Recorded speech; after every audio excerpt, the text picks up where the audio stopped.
Painting मैं आपको दिखाना चाहता हूँ। पेंटिंग आपके सम्मुख है। इसको बनाने वाले व्यक्ति का नाम है फ्रेडरिच, पेंटर का नाम है फ्रेडरिच। और हाल ही में मैं इस पेंटिंग को इनकाउंटर किया कुछ स्टडी करते वक्त। ये पेंटिंग जो है फ्रांस, आपको पता होगा फ्रांस देश है, वहाँ का एक म्यूज़ियम है जो बहुत फेमस है। उस म्यूज़ियम का नाम है म्यूज़ियम ऑफ लुएर और पेरिस शहर में ये है। और इसी म्यूज़ियम में मोनालिसा भी है। लेकिन ये पेंटिंग अब आपको वहाँ नहीं मिलेगी। 1999 में इस पेंटिंग का प्राइवेट ऑक्शन हुआ था और इसको प्राइवेट हैंड्स में खरीद लिया गया, तो ये अब आपको नहीं मिलेगी। तो ये पेंटिंग में शैतान बड़ा खुश है क्योंकि उसने अपना चेकमेट मार दिया, उसने फाइनल मूव लगा दिया। और इंसान परेशान है कि भाई मैं तो हारने वाला हूं, अब मेरे पास और कोई चाल बची नहीं है। राइट, अभी मैं इस पेंटिंग को आपके सामने लाया, ठीक है। अभी आगे मैं बात करेंगे क्यों मैं इस पेंटिंग को आपको दिखा रहा हूं। अब आते हैं वचन की ओर। इस पेंटिंग को अपने ध्यान में रखिएगा। कई बार हम लोग सोचते हैं यीशु मसीह क्यों दृष्टांतों में बात कर रहा है, स्टोरीज में बात कर रहा है, नैरेटिव्स में बात कर रहा है। राइट, क्योंकि उन दिनों में यहूदी समाज में, कम्युनिटी में कहानियों का बड़ा प्रचलन था, ट्रेडिशंस का बड़ा प्रचलन था और आज भी है। हमारे बच्चों को जब हम कोई कहानी सुनाते हैं बाइबल से, कहानी उनको पसंद है। अगर आप बाइबल पढ़ेंगे वचन तो उनको नहीं पसंद आएगा, लेकिन कहानियां सबको पसंद आती हैं, चाहे वो बच्चे हों और चाहे बड़े हों। लूका रचित सुसमाचार 15वां अध्याय, दाऊ पुत्र का दृष्टांत। अब इस कहानी के में हमने कई सारे प्रचार सुने हैं, कई लोगों ने और कई सारे अच्छे परमेश्वर के दासों ने इसमें बहुत अच्छा एक दृष्टिकोण रखा है। लेकिन आज की सुबह मैं चाहता हूं कि हम इस स्टोरी को, इस दृष्टांत को उसी तरीके से समझे जैसे पहले सदी के यहूदी या फरीसी समझ रहे होंगे। यानी जब यीशु मसीह अगर यहूदियों से बात कर रहा है तो उनको क्या समझ में आ रहा होगा। राइट, क्योंकि हमारे कॉन्टेक्स्ट में हम इसको इंटरप्रेट कर सकते हैं, हम इसका अनुवाद कर सकते हैं, लेकिन उसका अर्थ नहीं समझ पाएंगे। तो इसीलिए मेरे संग आप आइए, इजराइल की ओर हम लोग यात्रा करते हैं। आज से कुछ हजार साल पहले, तो लगभग 2000 साल पहले हम लोग यात्रा कर रहे हैं और देखते हैं कैसी एक पृष्ठभूमि इसके लिए तैयार हो रही है। यीशु मसीह यहूदियों से बात कर रहा है और उसको ऐसी शब्दों का या ऐसी भाषा का प्रयोग करना पड़ेगा जो यहूदियों को समझ में आए। राइट, और यहूदियों के बीच मैंने आपको बताया ट्रेडिशंस का बड़ा वैल्यू है, मूल्य है। उनके बीच कहानियों का, स्टोरीज के द्वारा सिखाने का बड़ा एक प्रचलन तरीका है। और यीशु मसीह इसीलिए कई बार यहूदी उसे क्या कह रहे थे, हे नबी, हे शिक्षक, सबसे। राइट, तो उसको बड़ा अच्छा शिक्षक क्यों बताते हैं, क्योंकि उनके बीच में जो अच्छे शिक्षक थे वो कई बार दृष्टांतों का, स्टोरीज का, कहानियों का प्रयोग करते थे। तो यीशु मसीह उड़ाऊ पुत्र के एक दृष्टांत का प्रयोग कर रहा है। यहां पर लिखा है, एक पिता के 2 पुत्र थे, उनमें से सबसे छोटे वाले ने पिता से संपत्ति का अपना भाग मांगा। हमारे दिमाग में क्या चल रहा है, हम उसको आज अपने इस कल्चर में, संस्कृति में अनुवाद करके कहते हैं ठीक है, बेटे का हक है, अगर उसने मांग लिया तो क्या बुरा है। राइट, और कई माँ और बाप तो जीते जीते अब डिवाइड कर देते हैं बच्चों के रहते रहते। लेकिन समस्या यहाँ है जब आप उस वचन को आज के समय में, आज के तरीके से उसका अनुवाद कर रहे हैं। यहूदियों की पृष्ठभूमि ये थी, इतिहास गवाह है कि बाप के जिंदा या पिता के जिंदा रहते हुए कभी संपत्ति का विभाजन नहीं होता था। और अगर पिता के जिंदा रहते हुए कोई बच्चा, यहूदी बच्चा अपने पिता से ये कह रहा है मुझे मेरा संपत्ति का भाग दे दे, तो बेसिकली वो ये कह रहा है तू मर जा, वो अच्छा होगा, क्योंकि मरने के बाद ही तो संपत्ति उन लोगों की बांटी जाती थी। अब यहूदियों की संस्कृति ये भी बताती है कि यहूदियों के लिए उनकी जमीनें परमेश्वर की ओर से एक आशीष थी। क्यों? निर्गमन की किताब में अगर आप वापस जाएंगे, परमेश्वर क्या वाचा कहता है, मैं तुम्हें वाचा के देश ले जाऊंगा। 12 गोत्रों में से 11 को जमीनें बांटी गई, यहोशू ने बांटी। राइट, और कहा ये जमीनें परमेश्वर का वादा है, वाचा है, और ये कभी बेची नहीं जा सकती थी। अगर आप देखेंगे रूत की कहानी, उसका पास कोई छुटकारा दिलाने वाला नहीं था। बोआज ने उससे शादी कर उसकी जमीनों को, उसके कर्जदारों को खरीदा और उसका दाम चुकाया। राइट, तो उस यहूदी संस्कृति में जमीनों को कभी बेचा नहीं जाता था, क्योंकि वो परमेश्वर की ओर से एक आशीष थी। आज के दिन में कहना आसान है, अरे बेचकर पैसा बांट दो, लेकिन उन दिनों में अगर कोई जमीन बेच रहा है तो बेसिकली वो परमेश्वर की ओर से मिली हुई आशीष को बेचकर उसके पैसे को लेकर उड़ाने के लिए निकल रहा है। तो इस पुत्र का अपराध क्या था? पहला अपराध, पहली गलती क्या थी कि पिता जिंदा रहते हुए पिता से कह रहा है मुझे मेरे संपत्ति का भाग दे दे। यानी वो दूसरे शब्दों में ये कह रहा है तेरे मरना अच्छा है क्योंकि मुझे मेरा भाग मिल जाएगा। कई बार अगर हमें किसी को डांटना होता हम डायरेक्टली नहीं कहते ना, इनडायरेक्ट शब्दों का, तो यहाँ इनडायरेक्टली वो कह रहा है कि तेरा मरना अच्छा होगा क्योंकि मुझे मेरा भाग मिल जाएगा। पिता भी बड़ा रोमांचक सा चरित्र इस बाइबल में यीशु मसीह प्रस्तुत करता है।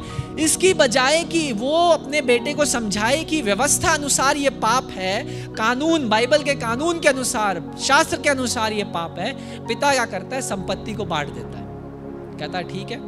और बाइबल में लिखा है कुछ ही दिन बीते थे और लड़के ने क्या किया, बाप से जो संपत्ति मिली, पिता से जो संपत्ति मिली, उसको बेचकर क्या किया, पैसा इकट्ठा किया। फिर से वापस जा रहा हूं, परमेश्वर से उनको मिली थी। पिता को कहां से मिला, अपने पिता से, और वो अपने बच्चों को देकर, अपने बच्चों यानी इजराइल में घराने में ये पीढ़ी दर पीढ़ी जमीनें दी जाती थी क्योंकि इनको बेचा नहीं जा सकता था। और इसीलिए बाइबल में लिखा था तो किसी की जमीन पर कब्जा ना करना। इसीलिए हम लोग वो मनाते थे ईयर ऑफ जुबली। पता आपको 70 साल 50वें साल में 7 गुना 49 यानी 50th ईयर, 50वें साल में क्या करते थे, सारी जमीनें जो बंधी हुई है आजाद कर दो, दासों को आजाद कर दो। क्यों? खुदा कहता था ये जमीनें मेरी ओर से आशीष हैं, इन्हें वापस लौटा दो, इन पर तुमने जितना खाना पीना करना था वो हो गया, वसूली हो गई, जमीनें वापस लौटा दो क्योंकि इनके गोत्र को, इनके परिवार को ये मेरी ओर से एक आशीष मिली। अब इसने क्या किया, पिता की जमीन को बेचा, पैसे इकट्ठा किए और कहां निकल गया, लिखा एक दूर देश चला गया। राइट, हम में से भी कई आजकल यही करना चाहते हैं। हम पिता के घर में रहना हमें पसंद नहीं है। राइट, क्यों? क्योंकि वहां अनुशासन है, स्वतंत्रता भी है, अनुशासन भी है। मैं किसी से बातचीत कर रहा था और उसने कहा कि परमेश्वर तो लेस्बियन, गे, होमोसेक्सुअल सबसे प्यार करता है। मैंने कहा बिल्कुल करता है, क्योंकि वो उन लोगों का फेवर करना चाह रहा था, कह रहा था बाइबल से कह रहा था प्रभु उनसे भी प्यार करता है। मैंने कहा बिल्कुल करता है भाई, बिल्कुल करता है, लेकिन अगर राज्य में रहना है तो उसकी व्यवस्था के अनुसार रहना पड़ेगा। प्यार वो करेगा लेकिन रहना उसके व्यवस्था, उसके कानून के हिसाब से, अपने कानून से नहीं। आज का भी कुछ ऐसा ही है ना, हम आएंगे तो लेकिन करेंगे अपनी मर्जी, ऐसा नहीं हो पाएगा राज्य में। जब कम्युनिटी में रहना है, समाज में रहना है, मसीह समाज में, मैं जब समाज की बात कर रहा हूं, मैं चर्च की बात नहीं कर रहा हूं, गलत मत समझिएगा। समाज मतलब प्रभु यीशु मसीह का राज्य। जब उस राज्य में रहना है तो उसके कानून है, उसकी व्यवस्था है। ये बाइबल हमारा बाय लॉ है, संविधान है, इसके अनुसार हमें जीना है, फिर मैं अपनी नहीं कर सकता। तो बेटा क्या कहता है, मैं निकल गया। बेटा, बाइबल बताती है बेटा निकल गया और यहूदियों की व्यवस्था अनुसार सबसे बड़ा पाप उसने किया था, क्योंकि उस जमीन को बेच दिया जो एक हेरिटेज थी, एक उसको पीढ़ी आशीष मिलने वाली थी। राइट, वारिस के अनुसार उसको विरास में मिलती वो, और वो मिरास अल्टीमेटली परमेश्वर से मिली थी।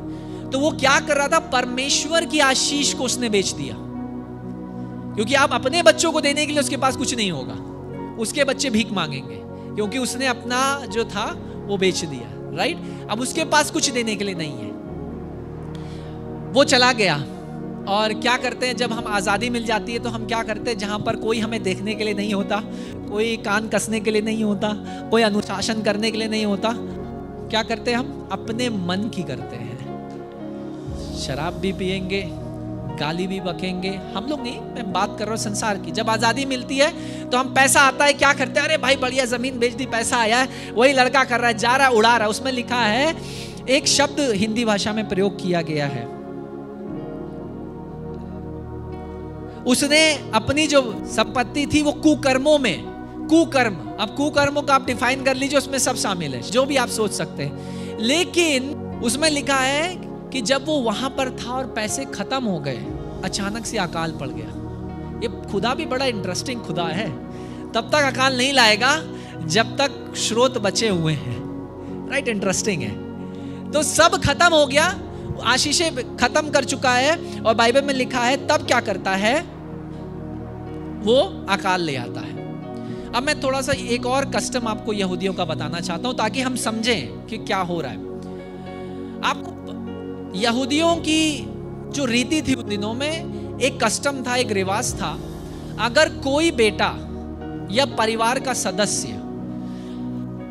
अपनी जमीन को बेचता है या जमीन का दुरुपयोग करता है या किसी ऐसी महिला से शादी करता है जो मसीह समाज या इजरायली घराने यहूदियों के बाहर, क्योंकि उनको स्पेसिफिक आज्ञा थी अपने बाहर शादी मत करना, राइट, व्यवस्था में लिखा था। और यही कुरिन्थियों में लिखा है एक विश्वासी का गैर विश्वासी से क्या मेल, राइट। तो कोई अगर ऐसी गलती करता था और वो लौटता था, तब मैं बता रहा हूं आपको, एक कस्टम था, एक रिवाज था, उसका नाम था कजाजा। आप सर्च कर सकते हो गूगल में, KEZAZAH, केजाजा। अब केजाजा क्या होता था? ये एक रिवाज होता था। इसमें जब एक बेटा अनाज्ञाकारी बन गया है परिवार के, समाज के, और व्यवस्था के अनुसार चला गया है, वचन के अनुसार, कानून के अनुसार चला गया है, तो ये लोग क्या करते थे, जो गांव के एल्डर्स होते थे, बड़े लोग होते थे, और गांव का हर एक व्यक्ति एक मिट्टी का घड़ा लेता था। क्या लेता था? एक मिट्टी का घड़ा। और क्या करता था? उस मिट्टी के घड़े में वो सूखे अंजीर, सूखे अंगूर और सूखे फल डालकर रख देते थे, एक स्थान पर रख देते थे। लेकिन अगर कुछ सालों बाद उनको ये खबर मिल जाती थी कि ये लड़का या ये परिवार का सदस्य वापस घर लौट रहा है, तब वो इस रिवाज को फॉलो करते थे, इसको करते थे। इसका नाम था केजाजा।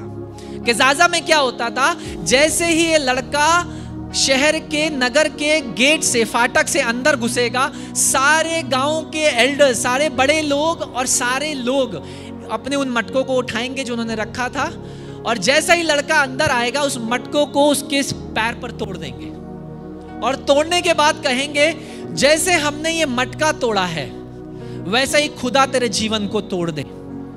जैसे ये फल सूखे हुए वैसा तू भी सूख जाए, और हम तेरे ऊपर दोष लगाते हैं। कजाजा शब्द का मतलब है काट देना, अलग कर देना। यानी हम तुझे अपने आप से अलग करते हैं, परमेश्वर के समाज से अलग करते हैं, तेरा बहिष्कार करते हैं। अब तेरा यहां कोई लेना देना नहीं है। तो ये था कजाजा। अब ये प्रचलन था। अब आपको समझ में आ रहा होगा क्या हो रहा है। अचानक से उसके मन में आया, यार मेरे पिता के घर में इतने सारे नौकर हैं, सबके पास भरपेट खाने को है। यहां पर मुझे और आपको क्या लगता है? ओ, उसने पश्चाताप किया, तब वो, यहां पश्चाताप नहीं हुआ है।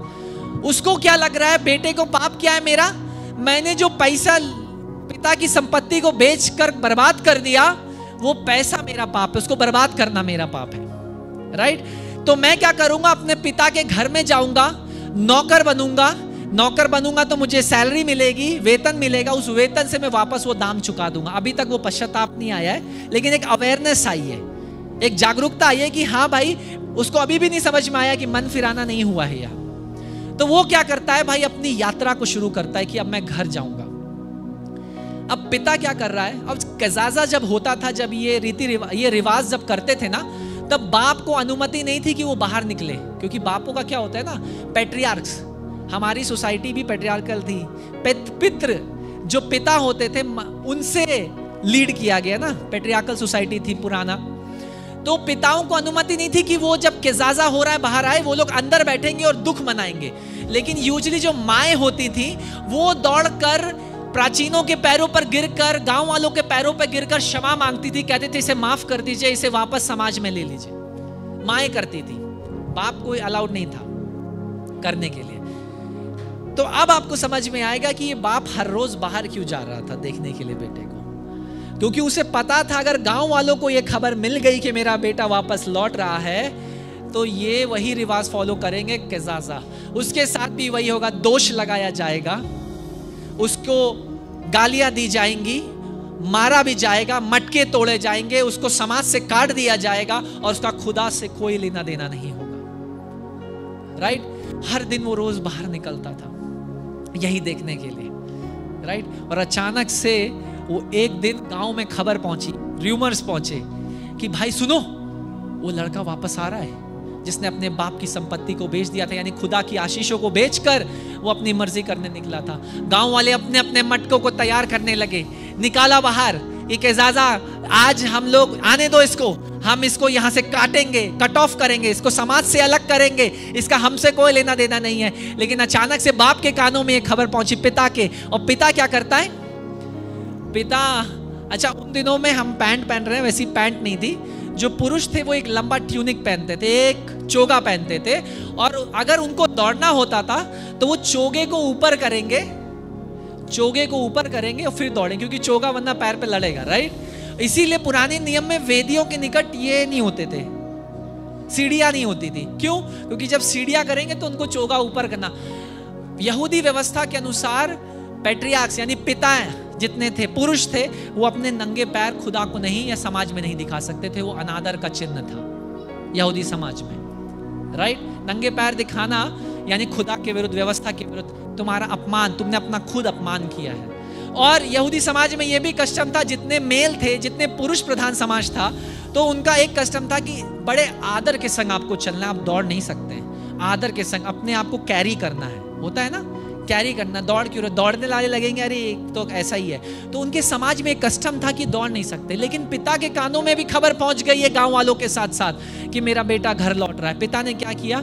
चोगा उठाया, गांव देख रहा है, गांव वाले अपने अपने मटके लेकर सिटी गेट पर आ रहे, तो वो भाग क्यों रहा है आपको पता है? क्योंकि चल कर जाएगा तो गांव वालों से जीत नहीं पाएगा, उसको गांव वालों को हराना पड़ेगा। तो वो दौड़कर चोगा उठाकर उनसे पहले कि गांव वाले बेटे तक पहुंचे, वो लिखा है नगर के बाहर भाग गया अपने बेटे से मिलने के लिए, नगर के बाहर। इसका एक मैं पैरेलल आपको दिखाना चाहता हूं। यीशु मसीह को यरूशलेम के बाहर लटकाया गया, गोलगथा नामक पहाड़ी पर, क्रूस के ऊपर। पिता बाहर भाग गया कि वो अंदर ना आए, और वो गोलगथा शहर के बाहर लटकाया गया कि हम स्वर्ग में आ जाए।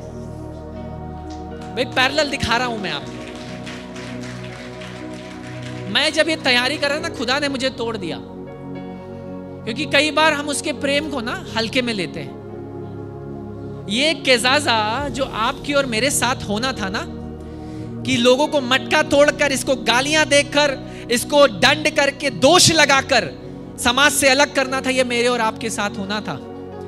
लेकिन यीशु मसीह भागता हुआ गोलगथा पर आ गया और कहा, हे पिता, ये नहीं जानते ये क्या करे, इन्हें क्षमा कर। अनुग्रह दोष से तेज भागता है, और प्रेम और क्षमा परमेश्वर की दंड से तेज भागती है। तो पिता गांव वालों से पहले पहुंचना चाहता था, क्योंकि अगर गांव वालों के हाथ में बेटा आ गया तो ये गया। परमेश्वर पिता ने जगत से ऐसा प्यार किया कि अपने एक लौते पुत्र को दे दिया, ताकि जो कोई उस पर विश्वास करे उसका नाश ना हो, वो अनंत जीवन को पाए। परमेश्वर शैतान से आगे भागना पड़ा, उसको योजना बनानी पड़ी कि मैं अपने एक लौते पुत्र को दे दूं, जिसमें कोई दोष नहीं, जिसमें कोई पाप नहीं, जो शुद्ध लहू का हो, ताकि वो गोलगथा नामक उस पहाड़ पर लटका दिया जाए क्रूस के ऊपर, जो उस पवित्र शहर यरूशलेम के बाहर था, ताकि मैं और आप उस मार्ग से अंदर आ सके जिसे हम स्वर्ग कहते हैं, अनंत जीवन कहते हैं। वो दोष जो मेरे ऊपर, आपके ऊपर लगना था, वो दंड जो मुझे और आपको मिलना था, वो क्रूस जिस पर मुझे और आपको लटकना था, उस पिता ने उस अपने ऊपर ले लिया। जो शर्म, जो हाय, जो दोष उस बेटे को मिलना था, पिता ने जब अपना चोगा उठाया ना, समाज का वो सारा शर्म उसने अपने ऊपर ले लिया। जब यीशु मसीह ने अपने हाथों को उठाया, उसने शर्म की चिंता को नहीं किया। उसने, किसी ने उसके ऊपर थूका, किसी ने उसको थप्पड़ मारा, किसी ने उसको कांटों का ताज पहनाया, और किसी ने उसके कपड़े भी फाड़ कर आपस में बांट लिए। ये जो यीशु मसीह लटका हुआ आप पिक्चर में यहाँ पर एक लाइन क्लोथ पहने हुए देखते, ये सच्चाई नहीं है। कलीसिया का इतिहास गवाह है, यीशु मसीह नंगा लटका हुआ था वहां पर। ये नंगा लटका हुआ था किसके लिए? आपके और मेरे। वो शर्मसार हुआ ताकि मैं और आप समाज में इज्जत पा सके, मैं और आप ग्रहण योग्य हो जाए। वो दौड़ा ये चिंता करते हुए कि समाज मुझे क्या करेगा, ये मायने नहीं रखता। आज भी हम लोग कलीसियाओं में कजाजा खेलते हैं, समझ रहे हैं आप? क्या होता है? कलीसिया एक ऐसा स्थान होना चाहिए जहां टूटे हुए आए तो चंगाई को पाए, जो यीशु को नहीं जानते वो उद्धार को पाए, जब यहाँ बीमार आए चंगाई को पाए, जो अशांत हैं, टूटे हुए मन हैं, निराश हैं, उनके दिलों में खुदा का भय और खुदा की शांति कब्जा ले ले। लेकिन यहाँ उल्टा हो रहा है, किसी से अगर पाप हो जाता है हम उसे क्षमा करने की बजाय देखा ये वही है, सामने नहीं बोलते हैं, हम बगल में जाते हैं, कान में बोलते हैं। अरे अगर आपको मुझसे प्रॉब्लम है तो मुझे बताओ ना, मैं सुधरूंगा। अगर मैं नहीं सुधरूंगा तो खुदा मेरा न्याय करेगा। भाई आप 10 लोगों को जाकर वो कर रहे हो, वो पाप है। कलीसिया में भी हर रविवार को कज़ाज़ा हो रहा है। हो सकता है हमारी प्रार्थनाओं सभाओं में हम कज़ाज़ा कर रहे, 1 घंटे की प्रार्थना सभा और 2 घंटे की, उसने ऐसा कहा, उसने ऐसा कहा, उसने ऐसा कहा, और वो पास्टर ऐसा है और वो विश्वासी ऐसा। ये क्या कर रहे हैं हम लोग? एक समाज जिसे चंगाई देने के लिए बुलाया गया, एक समाज जिसे हमने उद्धार की घोषणा करने के लिए बुलाया, आज वो खुद कज़ाज़ा करने के लिए तैयार है, मटकों को फोड़ने के लिए तैयार है। क्यों? क्योंकि ये इस लायक नहीं है कि ये मसीह समाज में आ जाए। आज की सुबह अगर कोई व्यभिचारी आपके बीच में बैठ जाए, मैं कहता हूं अगर कोई प्रोस्टिट्यूट, कोई वैश्य आ जाए, क्या आप उसको वैसा ही प्यार कर पाओगे जैसे मसीह ने कहा जिसने पहला पाप ना किया हो वो पहला पत्थर उठाए? क्या आप जजमेंट की आंखों से देखोगे या आपकी आंखों में भी वही टूटे हुए आंसू आएंगे कि हे खुदा कम से कम तेरे भवन में इसके अंदर वो कायलता तू लेकर के आया कि हाथ से पाप हुआ है। मैं तो उस चोर की दाग देता हूं जो लटका हुआ बगल में यीशु को पहचान गया कि हाँ यीशु मसीह मैं तो इस लायक हूं, लेकिन तू इस लायक नहीं था खुदा। सबसे बड़ा रेवलेशन, प्रकाशन उस चोर का। पिता भागा, शर्म की चिंता ना करते हुए, समाज में अपनी डिग्निटी, अपने आदर की चिंता ना करते हुए भागा, और सबसे तेज भागा कि कहीं गांव वालों के हाथ में ये ना लग जाए। और इसी तरीके से यीशु मसीह भी उतर आया हमारे बीच में कि हमारे जीवन कहीं शैतान के हाथों में ना लग जाए। वो उतर आया, और फिलिपियों की पत्री 2 अध्याय में लिखा है वो जो सब कुछ था, जो सारी महिमा था, उसने सब कुछ छोड़कर हमारे बीच में डेरा किया। हालेलुया, हमारे लिए आया। मेरे जॉन नैश, आप गूगल कर सकते हैं, एक बहुत प्रसिद्ध साइंटिस्ट है, नोबेल प्राइज विनर मैथमेटिक्स में। उसके लेटर पार्ट, उसके लाइफ में वो पागल हो गया, स्किज़ोफ्रेनिया हो गया उसको। उसकी पत्नी ने उसे छोड़ा, लेकिन फिर पत्नी उससे बहुत प्यार करती थी, वापस आ गई।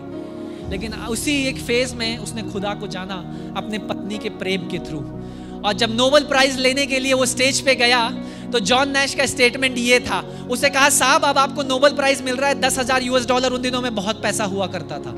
सब मिल गया, वो ऊपर चढ़ा, अपनी झुकी हुई कमर से उसने माइक उठाया और उसने ये स्टेटमेंट बोली जो आज भी मेरे कानों में गूंजती है। वो कहता है, it is in the mysterious equations of God's love that I find my logical understanding. यानी ये परमेश्वर के रहस्यमय प्रेम में है जो मैं अपनी समझ को पाता हूं। एक साइंटिस्ट, आप और मैं क्या है उसके सामने? कह रहा है मैंने जिंदगी भर गणित को देखा, जांचा, लेकिन तेरे प्रेम का आलंकन आज तक नहीं कर पाया खुदा। ये प्रेम तो रहस्यमय है, ऐसा प्यार कौन कर सकता है?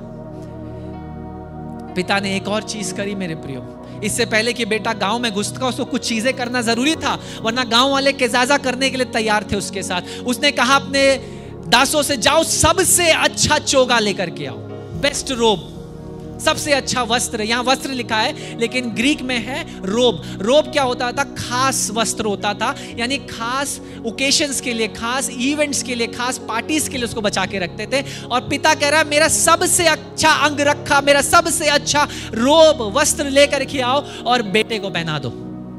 ये क्या कहना चाह रहा था? वो ये कहना चाह रहा था, ये बेटा जो नालायक था, जिसने आशीष को ना पहचाना, जिसने मेरी सारी आशीषों को बेच दिया, कोई बात नहीं, ये खो गया था, ये इसकी आंखें बंद हो गई थी, लेकिन अब ये वापस आ गया है, तो मैं इसका आदर को हमारे परिवार में वापस लेकर के आता हूं, मैं इसे ग्रहण करता हूं। इससे पहले कि समाज इसे ठुकराए, मेरा इसको ग्रहण करना बहुत जरूरी है। उसके आदर को वापस उसे दिया। उसके बाद वो आगे बढ़ता है और कहता है एक अंगूठी लेकर के आओ। अंगूठियों का उन दिनों में बड़ा बड़ा खेल था, आपको नहीं समझ में आ रहा है। जब साइरस के पास से डिक्री पास होती थी, वो कैसे मोहर लगाता था? अपनी मुख्य अंगूठी को लेकर ऊपर ऐसे चिपकाते थे। अंगूठियों यहूदी परिवारों में आपकी वारिस को दिखाते थे कि आप किस वारिस के किसके वारिस है, कौन आपका पिता है, और उनका अथॉरिटी, उसका सिंबल था अधिकार, उसका किसके पास अधिकार है, ये उस परिवार से, उस गोत्र का है, बेंजामिन गोत्र का, उनकी अंगूठियां हुआ करती थी। तो वो कह रहा है अंगूठी लाकर इसके हाथ में पहना दो। अंगूठी पहनाने के पीछे भी पिता का एक काम था। उसने कहा कि वो अधिकार, वो भरोसा जो इस बेटे ने खो दिया था अपनी गलती, अपने पाप के कारण, उस अधिकार और भरोसे को हम इसे वापस देता हूं, मैं वो अधिकार में से वापस देता हूं। यीशु मसीह ने भी कुछ ऐसा ही किया आपके और मेरे जीवन में। जब हम सब कुछ बेचकर तैयार थे और अचानक से वापस लौटे, उसने कहा मैं तुम्हें सबसे अच्छा वस्त्र पहनाऊंगा। उसका पता है सबसे अच्छा वस्त्र मुझे कौन सा पसंद है? उसके लहू से उसने हमें ढक दिया।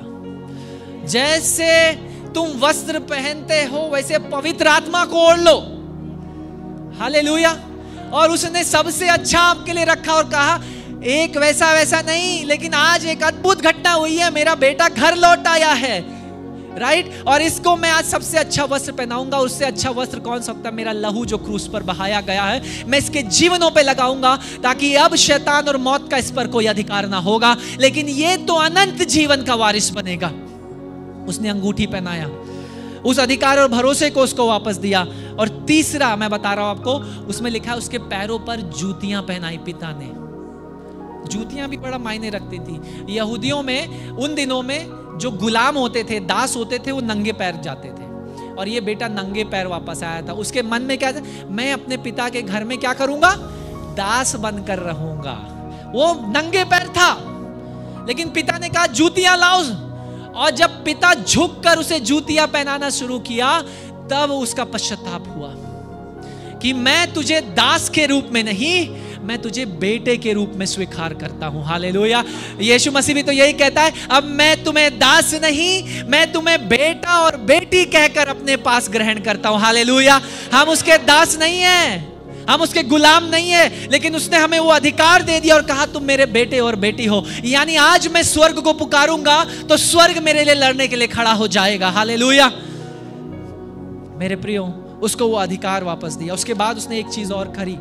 उसने कहा एक तैयार किया गया बछड़ा लाओ। इस बछड़े को तैयार करने में फैटेंड काफ लिखा है, यानी फैटेंड काफ का मतलब अंग्रेजी में ये है कि चर्बी और अच्छा मांस से भरे हुए बछड़े को लाओ। इसका मतलब आप समझ रहे हैं, वो बकरा भी ला सकता था, भेड़ भी ला सकता था, सिर्फ बछड़ा क्यों लाया? आपको समझ में आ रहा है? वो सिर्फ ये नहीं चाहता था कि मैं और मेरा परिवार आनंद मनाए, लेकिन जब ये वापस गांव में जाता है, हम पूरी समाज के रूप में इसके संग आनंद मनाएंगे, क्योंकि मैं चाहता हूं मेरे संग ये पूरा समाज आनंद मनाए कि जो मेरा बेटा खो गया था वो वापस लौट आया है।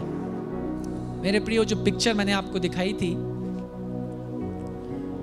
उसमें मनुष्य सोच रहा था मैं हार गया हूं, क्योंकि शैतान बड़ा खुश था, उसने अपना चेकमेट, अपने आखिरी चाल चल दी थी। लेकिन मैं आपको बताऊं, एक ग्रैंड मास्टर उस म्यूजियम में पहुंचा, चेस का ग्रैंड मास्टर, और उस चेस के ग्रैंड मास्टर ने उस पेंटिंग को 40 मिनट तक देखता रहा। अचानक से जो गाइड था उसको याद आया, ये तो पीछे छूट गया, साहब आगे चलिए, अभी टूर में तो आप बहुत पीछे रह गए। कहने लगे अरे सुनो, तुम इधर आओ, ये पेंटिंग गलत है। अब इतना बड़ा मास्टरपीस को कोई गलत बोल दे? कह रहा है तुम जानते हो कि मैं चेस का ग्रैंड मास्टर हूं और मैं इसलिए कह रहा हूं। कह रहा है या तो ये पेंटिंग बदल दो या इसका नाम बदल दो। तो उसने कहा साहब ऐसा क्यों? उसने कहा इस पेंटिंग का नाम है चेकमेट, यानी शैतान को लग रहा है वो जीत गया है, उसने घेर लिया है मनुष्य को सारे ओर से। लेकिन इस पेंटिंग में वो ये नहीं देख पा रहा है इंसान कि उसके राजा के पास अभी एक चाल और बची है। यानी जब आपको लगता है आप हार गए हैं और कोई आशा नहीं है, राजा की एक और चाल आपके जीवन में बची हुई है। हालेलुया। जब राजा आपके जीवनों में आखिरी चाल चलने के लिए आता है ना, वो उद्धार को लेकर के आता है। हालेलुया। जब राजा आखिरी चाल को चलता है ना, वो चंगाई को लेकर के आता है। जब राजा आखिरी चाल को चलता है, वो मोक्ष और उद्धार को लेकर के आता है। जब राजा आखिरी चाल को चलता है ना, वो बंधनों को तोड़ता है और आजादी को लेकर के आता है। जब राजा आखिरी चाल को चलता है, वो समाज में आपके आदर को, आपके स्थान को वापस तैयार करता है। मेरे प्रियो, आप हारे नहीं हैं, अभी राजा की आखिरी चाल बची हुई है। हालेलुया। सिर्फ एक ग्रैंड मास्टर उसको देख पाया, वो पेंटिंग वहां से हटानी पड़ी, प्राइवेट ऑक्शन करना पड़ा उसको बेच दिया गया। राजा की चाल बाकी है मेरे प्रियो आज की सुबह आपके जीवनों में। आज भी हम लोग, हो सकता है खास रीति से बच्चे जो है ना, ये मेरा बर्डन है, मेरे पत्नी का यूथ मिनिस्ट्रीज के लिए, और इन बच्चों को कई बार हम जज करते हैं, केजाजा खेलते हैं हम उनके साथ, क्या पहना है, क्या कैसे खाते हैं, कैसे बात करते हैं, कैसे बाल कटाए हैं। यार ये सब करने के लिए हमें नहीं बुलाया है, उन बच्चों को एक्सेप्ट करने के लिए बुलाया है। पिता दौड़ गया अपनी शर्म और हया को छोड़कर और कहा मैं इस बेटे को ग्रहण करता हूं। और वहीं नहीं रुका, उसका आदर वापस दिया, उसका स्थान वापस दिया, उसका अधिकार वापस दिया और उसको परिवार में वापस बेटे के रूप में ग्रहण किया, दास के रूप में नहीं मेरे प्रियो। और वहीं नहीं रुका, कहता है अब मैं एक बढ़िया फीस्ट करने जा रहा हूं, भोज करने जा रहा हूं और सब आमंत्रित हैं। Hallelujah, hallelujah. मेरे प्रियो, हो सकता है आज की सुबह हमें भी इन चीजों को चेंज करना पड़े। मैं कहता हूं नजरिया बदले तो सब चीज बदल जाएगा। यीशु मसीह की आंखों से चीजों को देखना शुरू करिए। अरे यार, आज की सुबह आपके बीच में अगर कोई ऐसा व्यक्ति आ जाए जिसको सबसे ज्यादा अनुग्रह की जरूरत है, उसे जजमेंट की आई से मत देखिए, कंडेम करने के लिए, दोष लगाने के लिए, मटकों को तोड़ने के लिए मत इंतजार करिए। दौड़ जाइए, कपड़ों को, अपने पैंट को, अपने ट्यूनिक को, उस आदर के ट्यूनिक को चिंता मत करिए, दौड़ जाइए और गले लगा लीजिए मेरे प्रियो। हालेलुया।